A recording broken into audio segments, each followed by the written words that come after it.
In this video lesson, we'll walk through the step-by-step process for completing a traffic pattern and landing approach in a light single-engine aircraft. A traffic pattern consists of several tasks and configurations which have to occur simultaneously or in quick succession. This makes flying the traffic pattern procedure very busy for new pilots.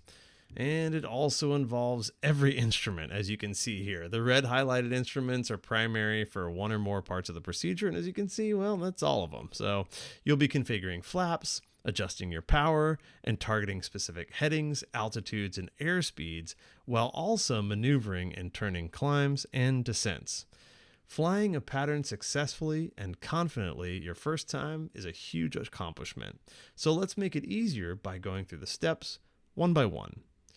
Okay, so let's pretend that we're on a left downwind and we'll be landing runway 27. The traffic pattern altitude in a light single-engine aircraft is 1,000 feet AGL unless otherwise specified. So we're in a low cruise speed. We have the power set to 1900 RPM so that right when we reach the descent point, we can back off the power and immediately put in flaps without having to slow down much. When I reach the abeam point, this is where I'll start my descent and make my first configurations. The abeam point is directly parallel to my landing spot. So here I'm on the downwind leg, and when I fly abeam the runway numbers, I start my descent. The procedure here is to reduce my power to 1500 RPM and hold back pressure on my controls until I reach my desired descent speed of 70 knots. Once I'm in the white arc on my airspeed indicator, I will add 10 degrees of flaps. After my aircraft slows to 70 knots, I let the nose drop by letting go of some of my back pressure on the controls and begin descending. One of the most common errors that pilots make here is to start descending before you've slowed to your target speed. So maintain your altitude until you're ready to actually slow down.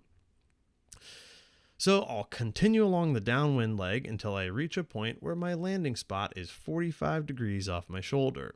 In this case, we're using the runway numbers. So I'll fly along downwind until the runway numbers are 45 degrees off my shoulder and then start making my turn. Keep in mind that in the traffic pattern, you should never turn at a bank angle greater than 30 degrees of bank. So turn less than that if you want, but never bank more than 30 degrees, no exceptions. Now I'm on my base turn and descending.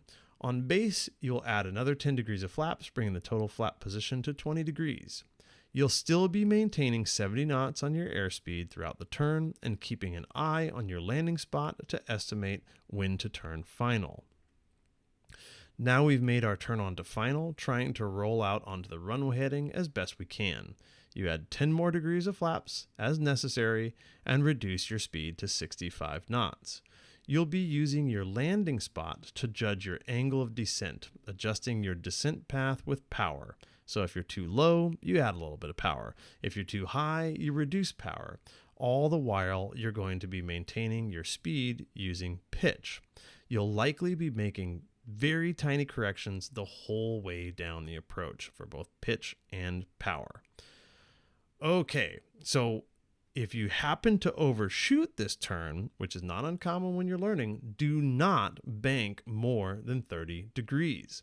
Just continue to bank at up to 30 degrees and turn back towards your intended flight path, re-intercepting the final approach. This is an extremely dangerous part of the traffic pattern because you are slow, with a lot of flaps, and close to the ground. Banking too hard here can put you into a spin, so do not bank more than 30 degrees. Just gradually make your turn, and if things don't look good, execute a go-around and try again. So now you're either going to land or go around. In this case, let's say that we do a go around. So we're going to apply full power, reduce our flaps to 10 degrees, and climb away from the runway using our best angle of climb speed. Once we're established on the upwind leg after departure or after our go around, we're going to maintain that full power and fly out at 80 knots. If we have flaps in during takeoff or the go around, then we'll just reduce those to 0. After we're a few hundred feet off the ground and it's safe to turn, we'll make our left crosswind turn, continuing the climb at 80 knots. We then make our downwind turn when we're approximately a half mile from the runway, and as we approach our traffic pattern altitude of 1,000 feet above the ground, we'll reduce our power to 1900 RPM and set ourselves up for another landing approach. And that's it. It's a lot of steps and configuration changes with a high degree of precision and accuracy required, but what we just walked through is the same pattern you'll fly for the rest of your career. All those steps and settings will be the same. So take your time, review this as much as you can, and practice with an AviatorWorks instructor to build your confidence. We hope that helps and look forward to flying with you soon.